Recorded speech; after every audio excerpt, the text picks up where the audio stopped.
Hello, everyone. I think this is probably one of the latest addition to the schedules, sort of last-minute addition, which we've been managed to squeeze in. So we're going to have a short Q&A and / announcement on a new project that these two gentlemen are working on. I'll let you introduce yourself. So, John, please. Right. Share who you are, why you're here. Certainly. Thank you. My name is John Newberry. I work at Chaincode Labs in New York, and I spend most of my time contributing to Bitcoin Core, the open source Bitcoin reference implementation. I also try and contribute more generally to the Bitcoin ecosystem, and that's part of what we're doing here with Bitcoin Optech. Hi, my name is Steve Lee. I've been studying and learning about Bitcoin and cryptocurrency the past couple of years, and earlier this year I decided to contribute, and I met up with John and to work on the initiative we're going to talk about today. Yeah, so you're,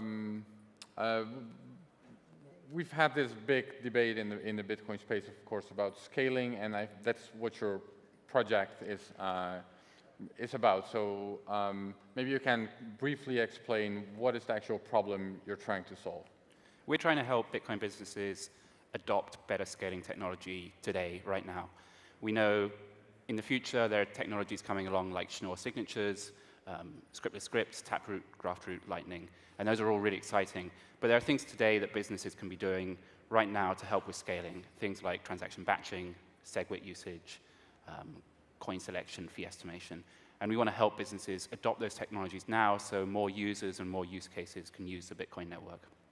Right, so there are scaling technologies available. That's sort of the issue, right? There are scaling technologies available. Segregated witness is a very well-known sort of soft fork upgrade that Bitcoin installed last year. Yep. And also lower hanging fruit, maybe batching transactions just means you've got a bunch of transactions, you create one big transactions instead, and that saves block space. So this is available, but it's not reduced by companies at this time.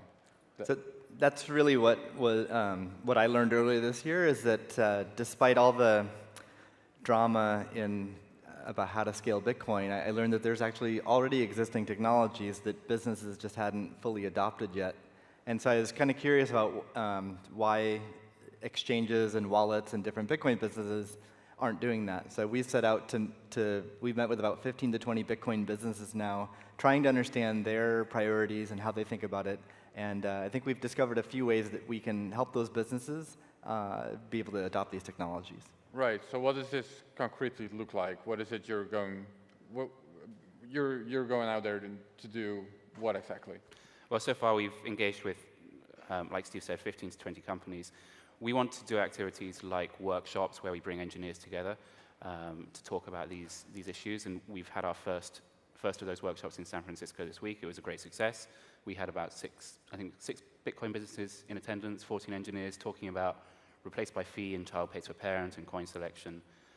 So we think that kind of community face-to-face work is very important.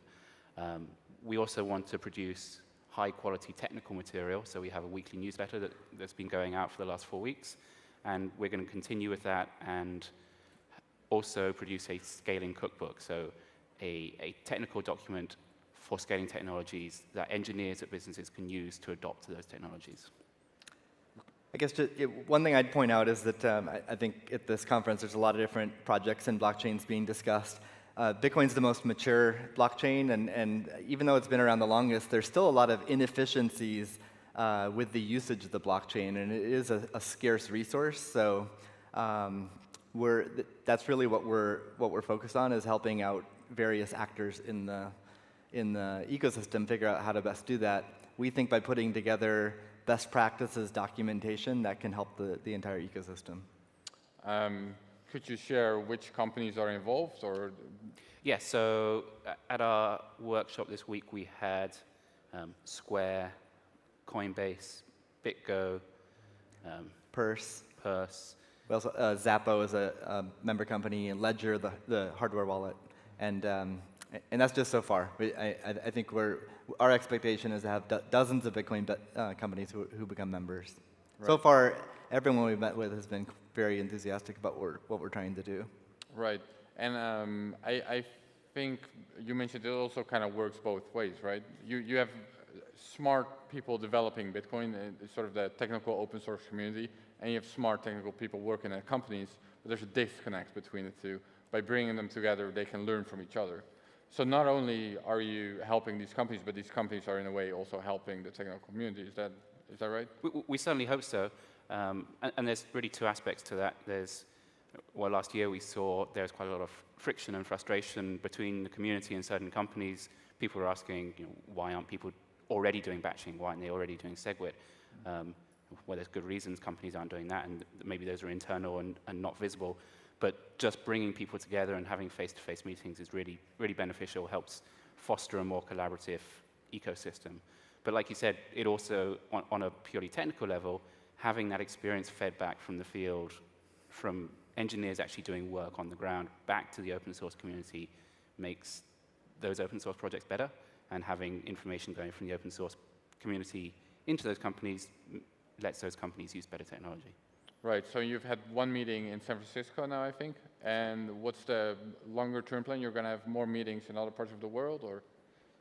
Yeah, we intend to have more workshops in different regions in the world. We think the face-to-face component of getting people together is super important to build a foundation for relationships. I mean, to step back, remember that Bitcoin and all these other projects, they're decentralized, so they're very different than traditional organizations which are centralized. We're still working out how best to optimize that organization. So having that face-to-face component is very important. But we also, to get scale and to be able to help everyone in the Bitcoin community who isn't necessarily in a given workshop, we plan to have an online component and open source materials that we develop as well. So what's in it for you? This is not a for-profit initiative, I believe, right? That's right. There's no profit motive here. We're lucky that we have sponsors who cover our expenses. What's in it for me personally is the same as what's in it for me to contribute to Bitcoin Core, the open source project. I like Bitcoin. I enjoy working on it, and I want to see it succeed. And for me, this is a very concrete way that we can help Bitcoin succeed. Yeah. Which sponsors do you have? Wences Casares and John Pfeffer both put in the seed money for this, and we ask for a very modest contribution from the member companies. Really, it's nominal. What's more important for us is the engagement that we get from those companies. Right. So this isn't the first industry group actually in Bitcoin, right? For example, there's been the Bitcoin Foundation, and there's been some controversy about that because in Bitcoin there's a very strong ethos of decentralization and tendency to everything that even looks like sort of a centralized body, that's kind of an enemy almost. And are you how do you, if you're bringing all these people together, is this sort of a risk you see, or? Yeah, so it's very important to us to not become centralized or in reality or in perception. We just want to be effective. So I think to be effective, our role is to be more of a catalyst and get as much participation from the broader community as possible, from engineers at businesses, from engineers in the open source community, and that's one of our goals. And we don't want to be in a situation where we're taking on too large of a role personally. Right. Okay. So the project is called Bitcoin Optech. Right. How do people get involved with this? Well, first go to our website, bitcoinops.org. That's bitcoinops.org. You can find everything that we're doing there. That will link through to our Twitter and our newsletters. Sign up to our newsletters. They're focused on the engineering and technical side. So they're more technical than most newsletters you'll see, but they're super high quality. And contact us, info@bitcoinops.org, if you want to be a member company, if you're an exchange or a wallet and want to get involved, or if you're an open source developer and this sounds interesting to you. All right. You can also, we'll be available behind in the room next door in case anyone would like to speak with us afterwards. Yeah, you'll be back there. Yeah, back there. Okay. Thanks, guys. Thanks, Aaron. Thank you.